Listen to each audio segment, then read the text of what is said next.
Welcome to the Randall Report, Season 1, Episode 4.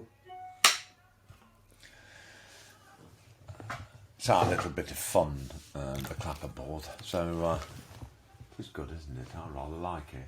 Morning. That's why we keep it there. Good morning to you. How are you doing today? Not Welcome to the Randall Report, of course. Episode 4, did you say? Yep. 4 already? Wow. Okay, hopefully we're getting better at it. We're steaming through them. We're steaming through them, yes. Something is steaming. Okay. So, yeah, what have you been up to then the last few days, mate? Well, yesterday was exciting because obviously it was Shrove Tuesday, Yeah. or at least I thought it was.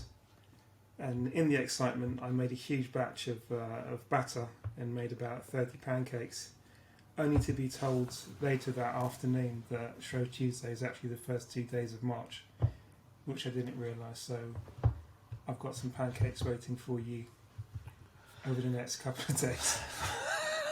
But yeah, I got a bit too excited. 30? But yeah. That's a lot of Well, excitement. like for my mum, for my cousin, for my auntie, Right, all that sort of stuff. Okay. And you've eaten them all now? Or No, you're not yet. Still Well, working on there's it? still a load in the fridge, obviously. Crikey. Wouldn't half a dozen have been enough? Well, So yeah. everybody, I take it because you made 30 and you've dished them around, that everybody, you've heard this, Everyone but it's not Shrove Tuesday about half a dozen times. Dear. Well, We need to be looking at the calendar. I always thought it was the first Tuesday of the month. Of February. Yeah, that's what I thought. I- Obviously not. I had a Spanish friend who once said to me, he said, I can't understand you Brits. You have a special day to celebrate poor people's food. Back to me. That's because pancakes, the tradition comes from, I suppose, not really having... What is the tradition? Well, that was a good point. But, from I the thought it was days of old, of people not being able not It's supposed to be the last day that you can eat before Lent, before fasting, right? And Well, then you get to Easter. So that's your last meal before fasting? Yeah, like your last treat before you go into Lent. A treat? Yeah. Bit of flour and water? Yeah, and sugar and Oh, lemon a bit of and milk. sugar and lemon and Nutella. Is this a treat? Oh, okay. Did they have Nutella back then? Probably. I've never liked actually. Really, we shouldn't have mentioned the brand, of course, but I'm not into chocolate. And any spread. kind of chocolate spread available in the supermarket. Yes, chocolate spread. It's the presence of the hazelnut. I find It kills it. It kills it for me. I'm a purist. I like my chocolate unadulterated. Fair enough. But anyway, that's that kind of keys us in because it is, pancakes traditionally was food of the poor. Like there's certain, I think every country in the world has its sort of simple, dishes. Pizza. Well, I wouldn't say that's poor. Yeah. Yeah. Pizza was food of the poor. Yeah.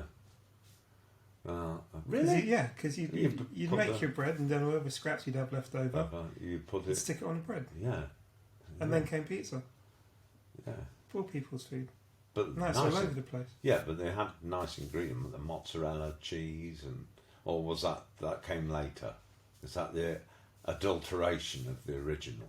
Yeah, and then it came to England and they started putting pineapple and other weird bits on it. Stuffed crust. Yeah. Yes. Have you ever had your crust stuffed? Let's move on, eh? I think we need to move on. Swiftly. Well, today I want to talk about money, the cost of living crisis, the death of cash, and more. Because obviously now we're seeing now that inflation is at a 30-year high, and we're seeing obviously the huge hike in energy prices.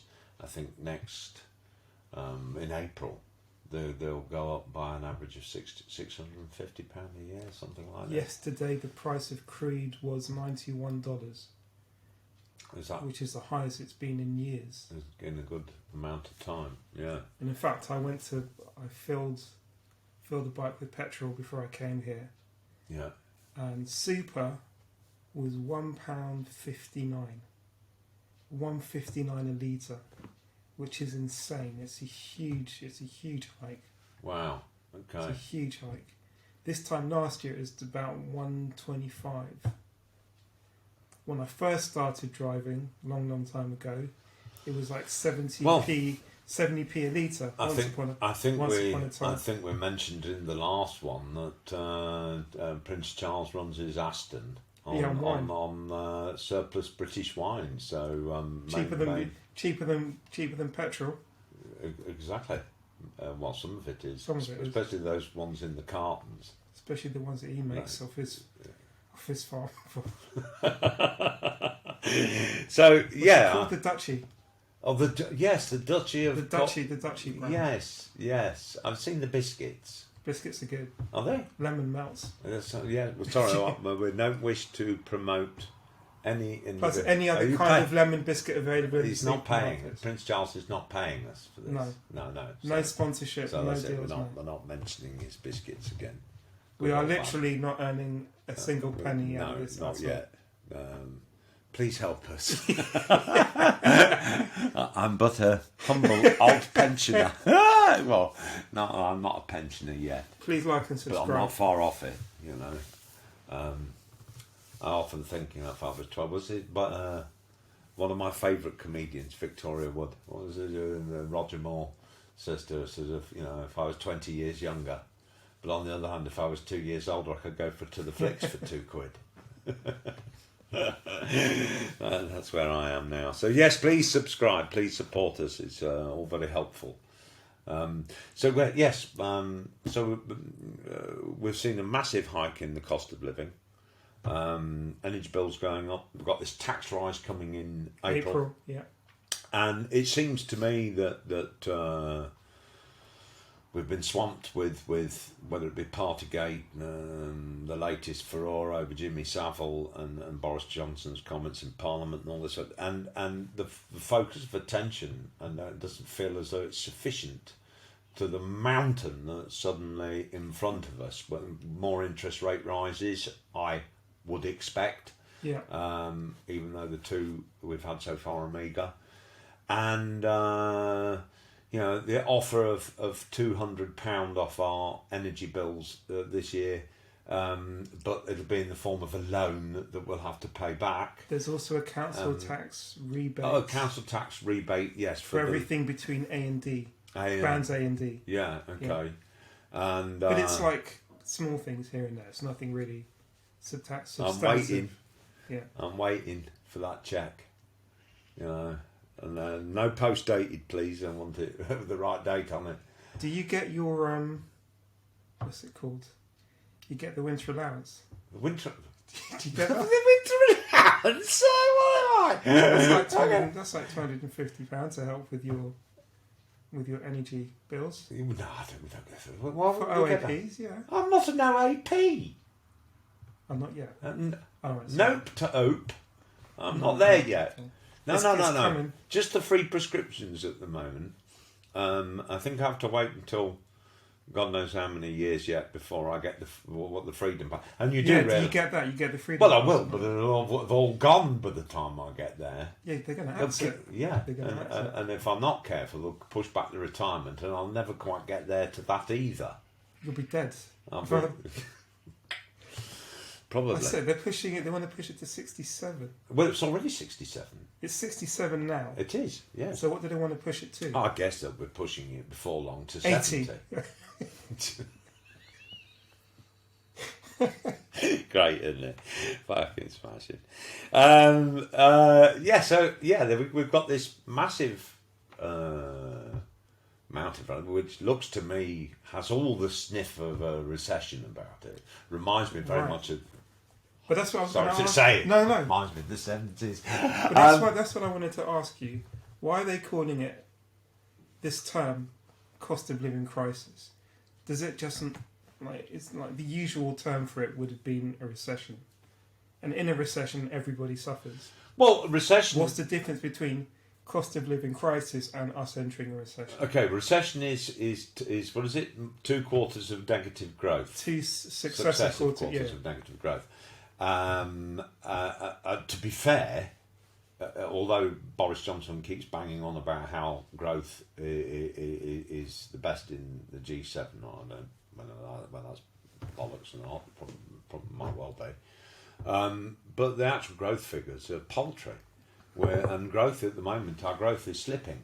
So all of a sudden, we've got these tax rises. These things are in comparison to other European countries.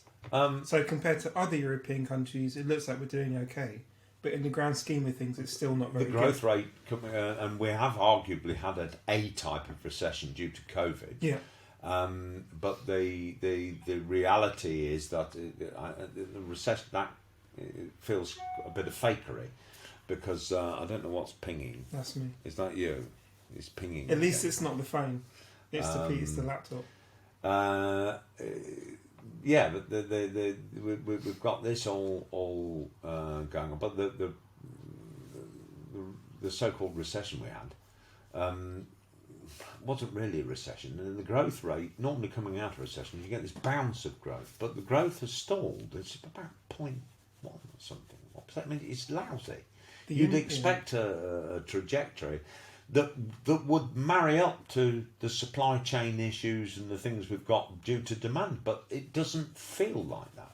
It feels that there's other things into play as to why we've got the inflation, including Brexit, I think, in my humble opinion. Well, it's definitely played its part.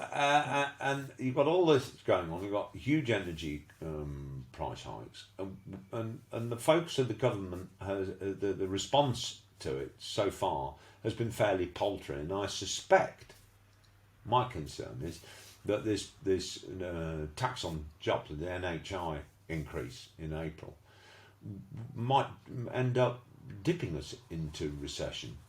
Because by perpetuity, people are going to have generally less money to spend from the money they've got. It's outpacing wage increases, inflation is. So to this 30-year high, add into it a 1.25% hike in NHI, and suddenly you've got people really feeling the pinch. Right across the board, because people forget, mortgages.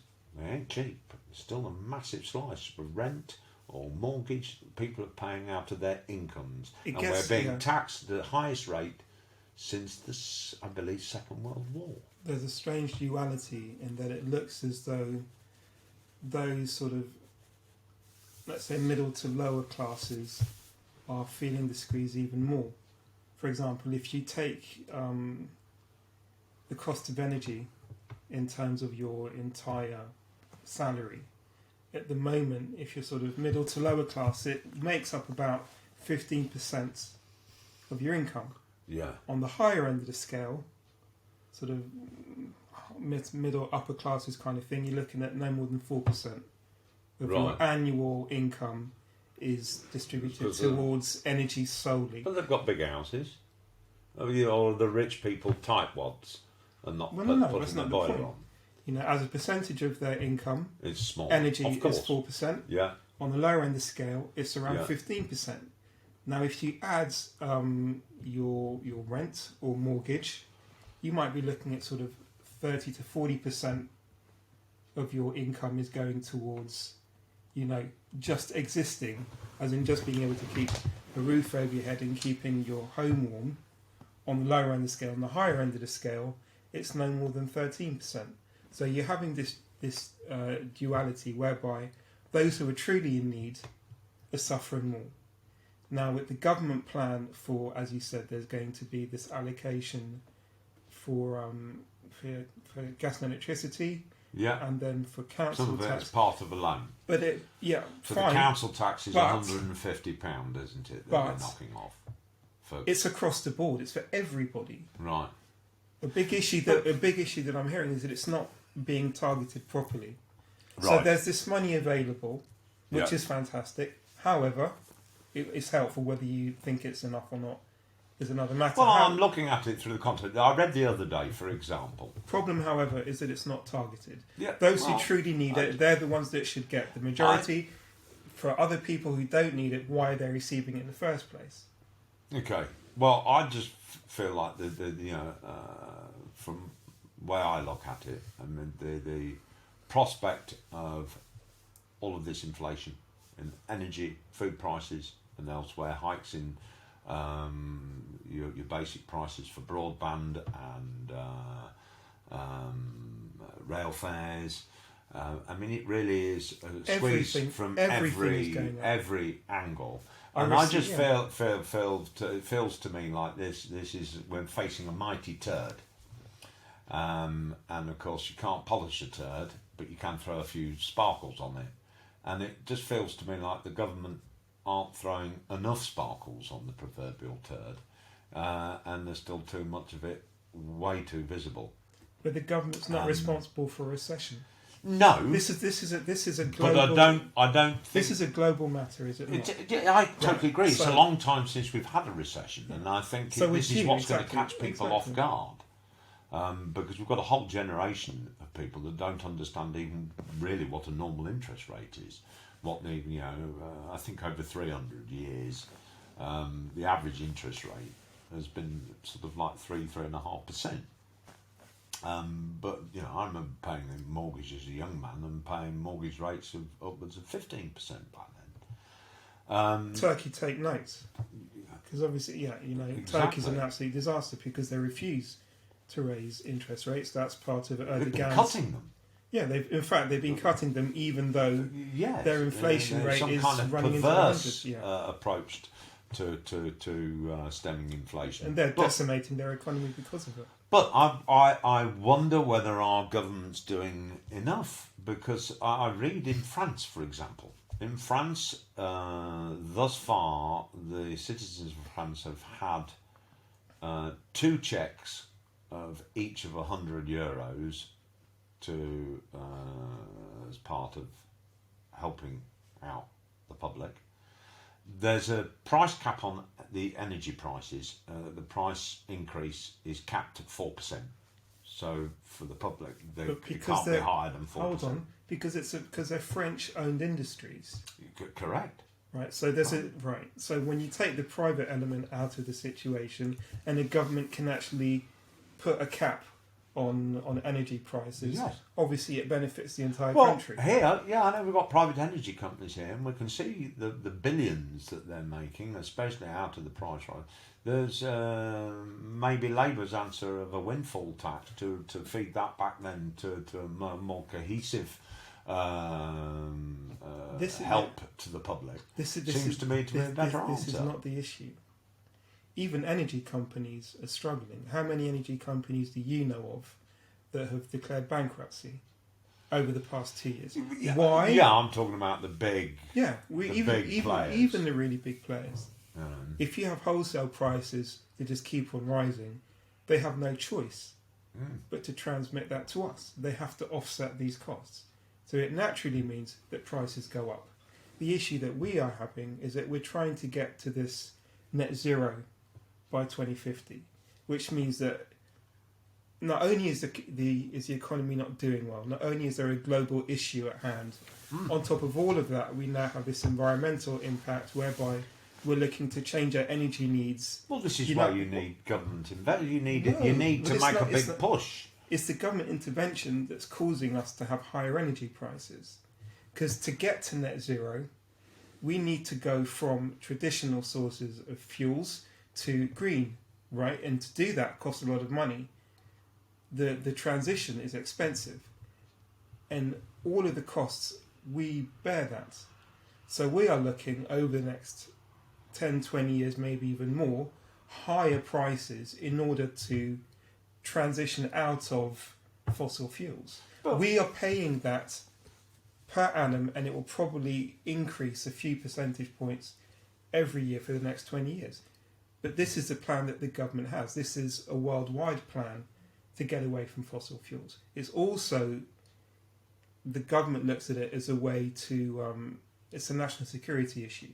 Because we don't want to have, let's say, Russia, for example, control, our energy supply. So we're saying we need to look more nationally at this situation and make sure that we use our own resources, whether wind farms, wind farms or whatever sort of other methods they use, so that we have a national network that we can rely on and not rely on outside sources. Well,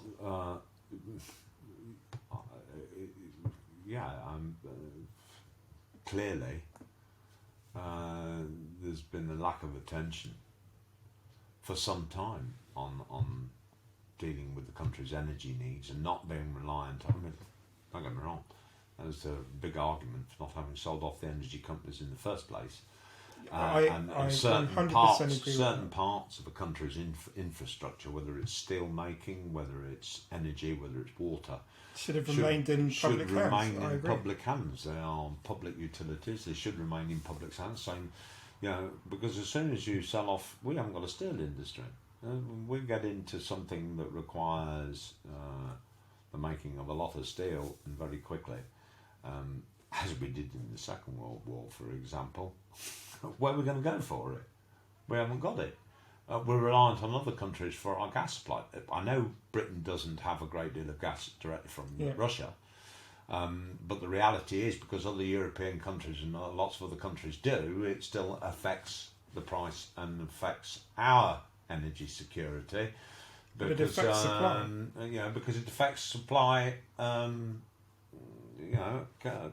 So it seems to me that we've failed to address this issue for a long time. And I remember even 15, 20 years ago, they were talking about, 15 years ago, they were talking about this kind of situation availing itself. But I just feel that now it's here. As I said, in France, already they've had €200 a piece. Yeah, they've just had another. Hold on, they've just had another handout for another €200 in one check. The energy price is capped at 4%, and it just seems to me, in the short term at least, the French are being a bit more get at it and deal with the short term, and whatever they've got planned, I don't know for the long term. But here, it seems the focus seems to be on other things, and we feel like what they have offered, what they are doing about this crisis is tantamount to tinkering around with the chairs on the deck chairs on the Titanic. Even with petrol and diesel prices, which are going through the roof, at what point has the government ever said, "Okay, let's reduce fuel duty"? Fuel duty makes up 60%, essentially, of the price when you at the price at the pump. Yes. No mention. Exactly. No mention of but let's freeze it, let's reduce it by 10%. No, there's no interest. They're sure to make the argument that there isn't the money to do that, but if they're not careful and they push it along with the tax rise, push the country into recession, the tax receipts by perpetuity will be less, and this already overtaxed nation at the highest rates since the Second World War will suddenly find ourselves even in more of a spiral. And in a situation that will be more difficult to get out of, all because it feels to me, in my humble opinion, that at the moment the government's approach to it, the Chancellor's approach to it, is wholly insufficient. I think he's got one thing right since he became Chancellor, and that was probably furlough, at trying to protect the economy from the most severe effects, if you like, of COVID. And that's been abused to a huge amount. Don't get me into that. HMRC are looking to claw a lot of that back. Well, you say that, but the government has just, I think, written off $8 billion. Yeah. And yet, on the other side of it, they're making these tax hikes. I thought that was PPE, though. No, I believe that some of that is to do with the contracts and for some of the stuff that related to the pandemic. Yeah, PPE. Yes, that's it. Personal protective equipment. But that's a scandal in and of itself. Yeah. So I was thinking PPI. Because PPE, a lot of those contracts for equipment wasn't fit for purpose. Was how do you call it? It expired. The date of expiry had gone through. It wasn't. used. It was thrown away. It didn't sort of get to where it's supposed to go to. Yeah. So that's an 8 billion loss. It's a massive amount. And then even when the government was asked to explain itself and apologise, they refused to do so. Well, they were found guilty in the High Court for the way they handed out some of these contracts. They were actually found to be in breach. Yeah. So, but my question for you is this then. Is the government not way too large and way too bloated? And the issue for all of us is that government is simply too large, too expensive. I think one in six of us either work directly or indirectly for the government. I think, and the government as an entity is essentially a drain on the economy. Yes, I can't disagree with that, and often an inefficient drain on the economy. But it doesn't. For me, it doesn't alter the fact that I don't think it doesn't feel like we've got competent leaders who are looking to that have some semblance of a plan. They have these things like levelling up and what have you. Well, of course, that could all be pie in the sky if we end up in a recession. And so it seems to me that the tax policy, we need something doing about social care and all the rest of it. But why squander and write off £8 billion worth of bad choices? Why talk about spending God knows how many 100 million on a new royal yacht? And why, if money is such a big issue, do we send people like Liz Truss round on a £500,000 journey to Australia when she could have gone business class? She could have even flown in the lap of luxury a little bit for probably 50 grand. Or she could have used Zoom like everyone else. Hello. Although, trust me, she's not pretty on camera. Sorry, Liz, if you're watching, but hey, we all have our opinion. It just seems to me that the approach is wholly insufficient. They're not thinking it through. The tax policies are in danger of, because the proportion of tax is already very, very high, are in danger of backing us into a real big corner here. 1.25% rise in NHI, energy prices, food prices, you name it, petrol, you name it, it's up.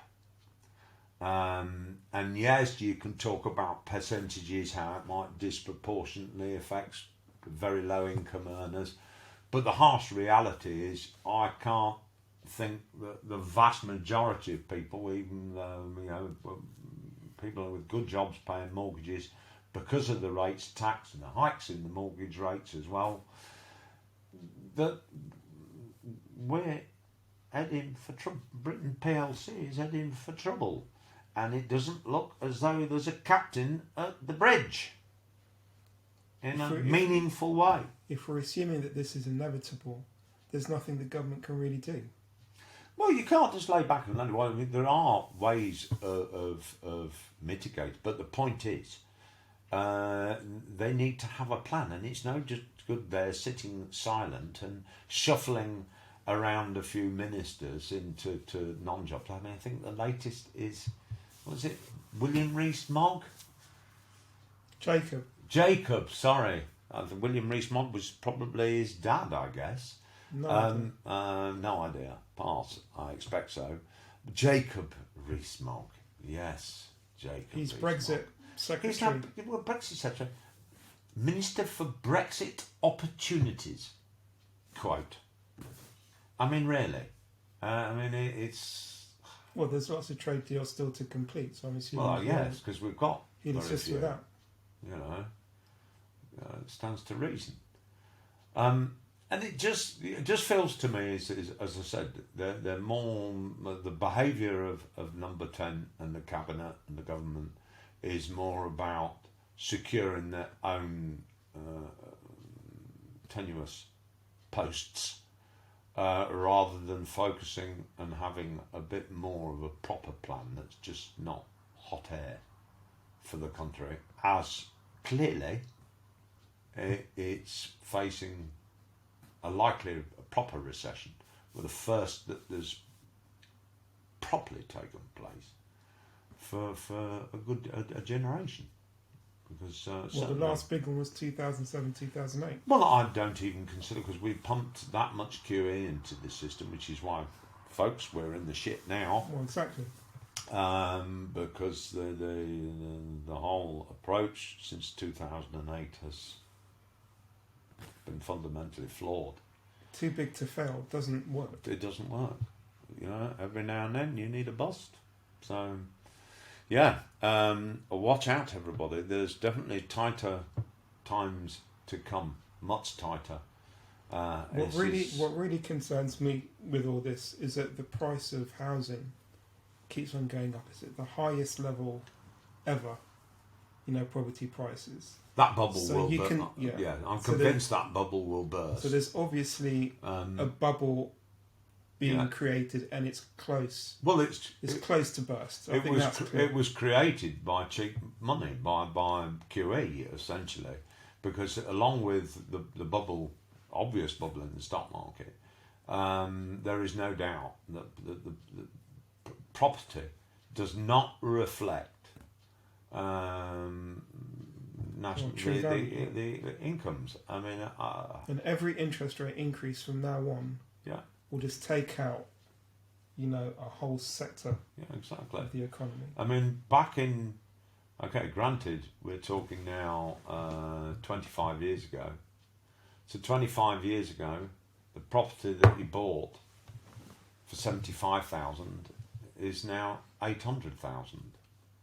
I mean, that is just nonsense.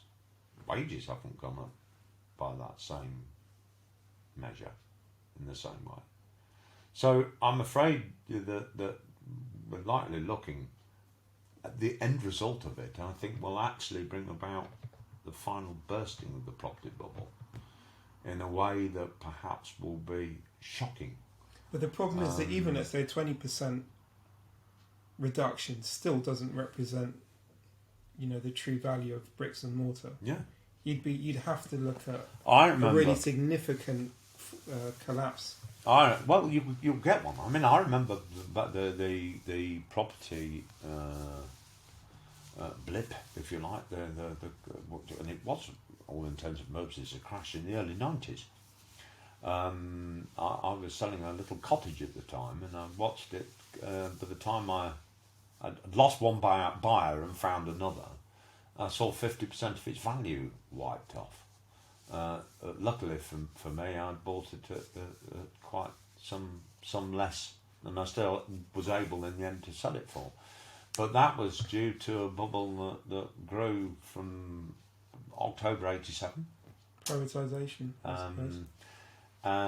From the stock market crash of '87. Actually, there was then a property bubble, which burst in the early 90s. Properties had roundly doubled, and then were cut back in half again. So, to me, this feels quite normal and is long overdue. And had things been left to their perhaps better and own devices after the crash of 2007, 2008, we wouldn't be in this pickle now.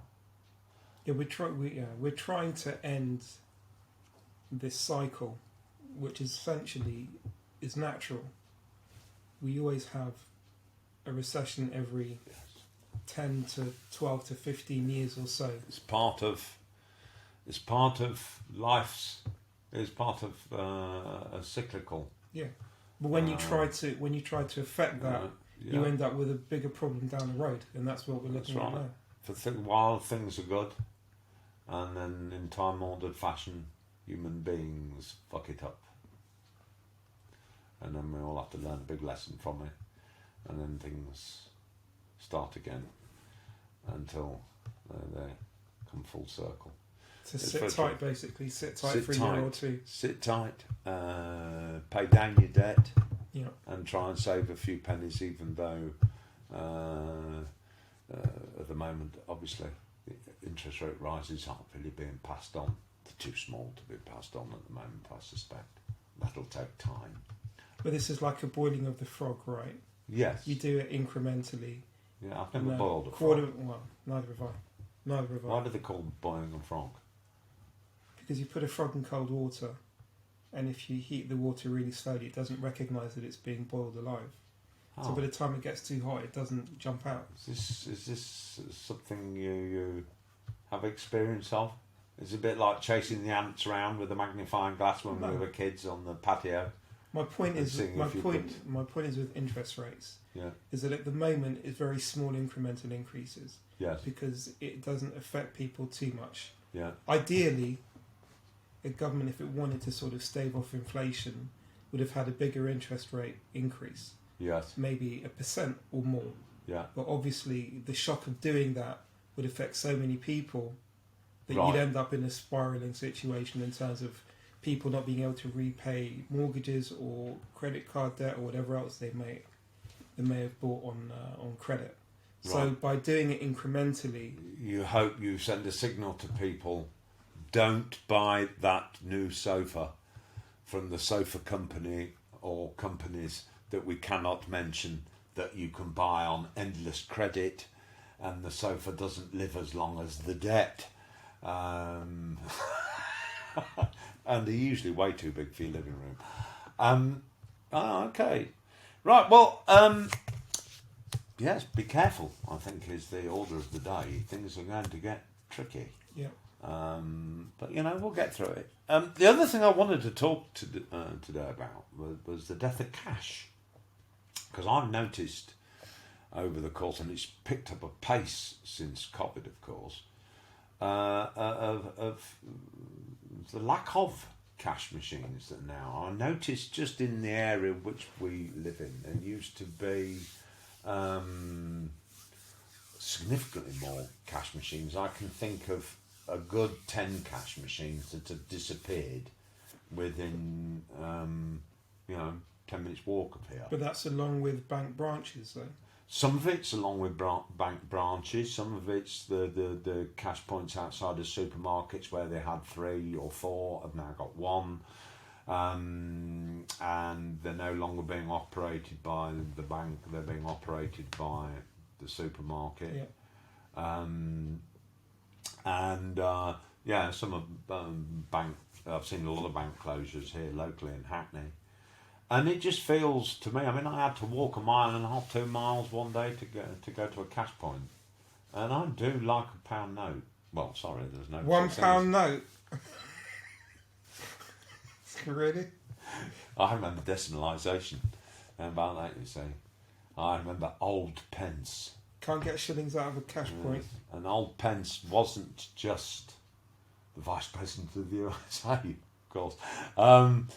No, old pence. I remember old pence. I love a pound coin. I like a £5 note. There's inflation for you.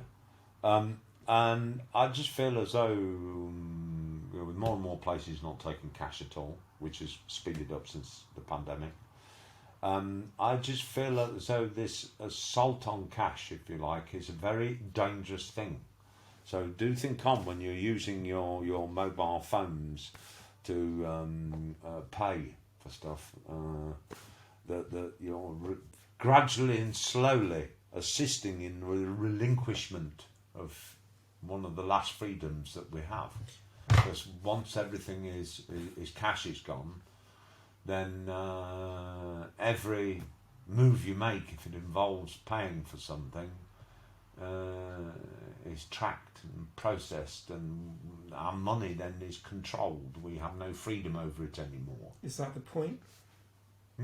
Is that the point? Is that the aim? Is it some kind of financial enslavement whereby, if you're a conspiracy theorist out there, not being able to have cash, like you said, means that every transaction you make can be monitored. Yes. And can be tracked. Yes. Which is exactly why... cash money is, I think, is a cornerstone of freedom. Which is why cryptocurrency is becoming so popular. Because it's the next evolution of cash. Yeah. Whereby you can have an anonymous transaction which should be 100% secure. But of course that's very cryptocurrencies are, of course, very volatile, as we know. Yeah. I mean, they're up and down like a horse draws. But it's like VHS and Betamax, right? You'll always have something that will come to the fore, but we haven't figured now it. you're showing your age. Yeah. But we haven't got there yet. You know, Yeah. you have 6 or 7. I know there's some of those poor mugs that picked Betamax right? over VHS. But the problem is, you don't know which one will come to the head. You're assuming that one will sort of become the global cryptocurrency, the global standard that will be accepted universally. But we are not there yet. So at the moment, it's literally... even that can be controlled, and of course that has issues Not of its really. own, doesn't it? Crypto. Well, it depends which currency you look at. Yeah. But I just feel like in more traditional terms, you know, cash money is freedom. It's the freedom to you know. I mean, don't get me wrong. I can see there's obvious,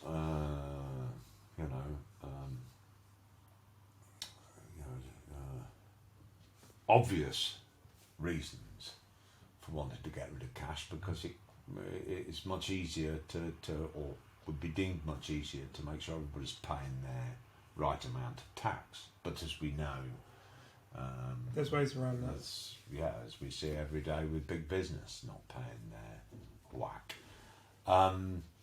But you know, there is some freedom to cash that once we relinquish that, we could be entering effective economic slavery. And whether I'm not a conspiracist as such, I am. But look, but you know, even I can see that by having that, even if it's for very benign reasons, and that we all get happy and using our phone to pay for stuff, just, you know, holding it up, that we are, you know, benign, something that might be benign at the moment could be, accidentally slip us into something that's a place that's rather dark in the future. But we've happily accepted this. There hasn't been pushback. Well, this is what worries me. Is the so you might not like it. I don't like it. I don't like it either. Yeah. But we haven't gone out on the street to protest the fact that cash is being taken away from us, that our financial freedom is being taken away from us. Well, I'm wondering whether people actually are recognising what they're slipping into. But you don't. You know, this whole thing of even social media to an extent. Well, you can put too much of yourself. Most of us sleepwalk through these things, and I think that's the point. Sometimes it's easy to be ignorant over certain things, especially over finances. A lot of people are simply ignorant. You know, they just have their day-to-day lives that they worry about. They're not interested in the bigger picture, as it were. You know, what does it mean exactly not to have cash anymore? What does it mean that all of our transactions can be monitored? What does it mean that sort of what stops a bank or a government placing some sort of block on your accounts and you have no access to money? What happens? Exactly. What happened when? But while you've got cash, Northern people, the citizens can do all sorts of. I mean, obviously, even without cash, they can barter services and goods directly. Barter. Well, when are we going to get to the point where we're bartering goods and services? Well, we saw an element of that actually after the crisis in 2008, where people do have a different transactional approach to things, especially the sort of more bohemian. Now they might swap. You know, if they cut hair, they'll do a haircut goat for a bag. It happens.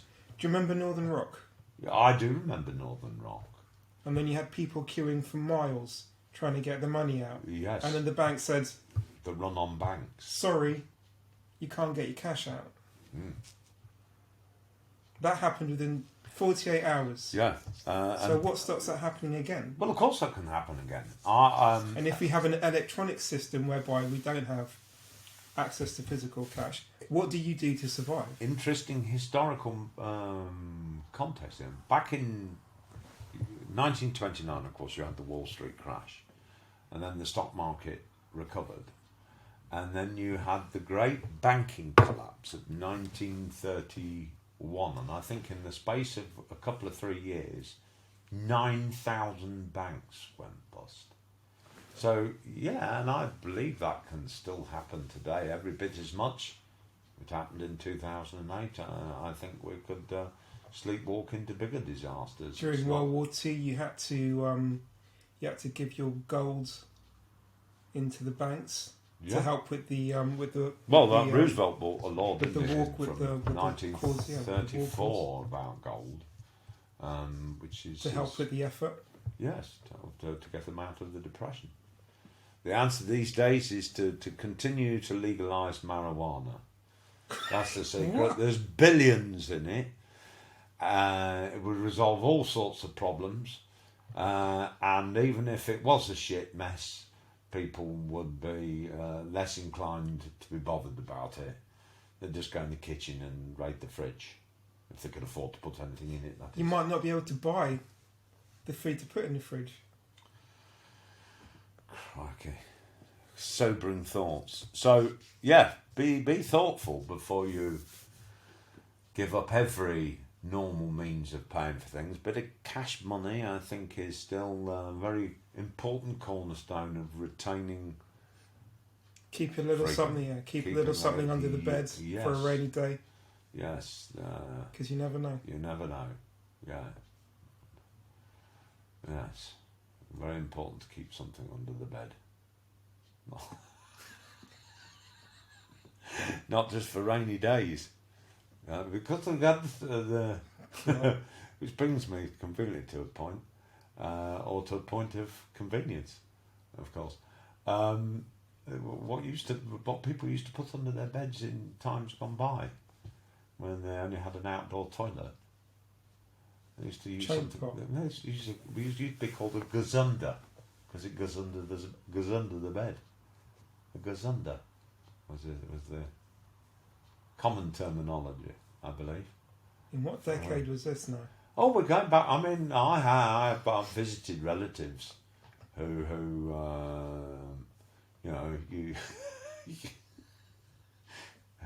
who didn't, back when I was a youngster, I still had people we know that didn't have inside toilets and bathrooms back in the day. So you had to use a gazunder? Yeah. I mean, I've had to use somebody's outside toilet because there wasn't an indoor one. We don't know we're born these days with indoor plumbing and what have you. What has this got to do with the cost of living crisis? It's fuck all. It's just a crisis. It's fuck all. Thank God we don't have to deal with that anymore. Exactly. Whichever way you look at it, we can't complain too much. In times gone by, things have been a lot worse. I remember my mother. Now, my mother grew up was born at the beginning of the Great Depression in North America. And I remember her recounting to me when I was a youngster, and she took us to see her house where it looked like a shack, actually, where she grew up in a very sort of dusty part of the Grain Belt in Canada. And she used to tell me this story how they went to the toilet. How do the subjects always end up on the toilet? I don't know, but let's wrap it up. I'm going to wrap it up. But I've started, so I'll finish. And there used to be a wooden seat with very obviously a large hole underneath it. And they didn't have toilet paper. It was the Sears and Roebuck's catalogue. Right. I guess which is the American equivalent to Littlewoods. I'm going to edit the last 3 minutes of this conversation. No, that's true. And they used to have to use that for wiping, but she said always the glossy pages got left to the end. There you go. Yeah, why would you want to use those? Exactly. So we've got little to complain about, I suppose, these days. But do think on before you give up using cash completely. Or your outside loo. Oh, yeah. Yeah. Otherwise, you would be up shit creek without a paddle. Anyway, on that tacit note, I thought I'd leave you with a little Charles Dickens quote today. From David Copperfield, I think. That's it. Annual income £20. Annual expenditure 19 and 6. A result, happiness. Annual income £20. Annual expenditure £20 and 6pence. A result, misery. Thank you for watching, everyone. Have a great day.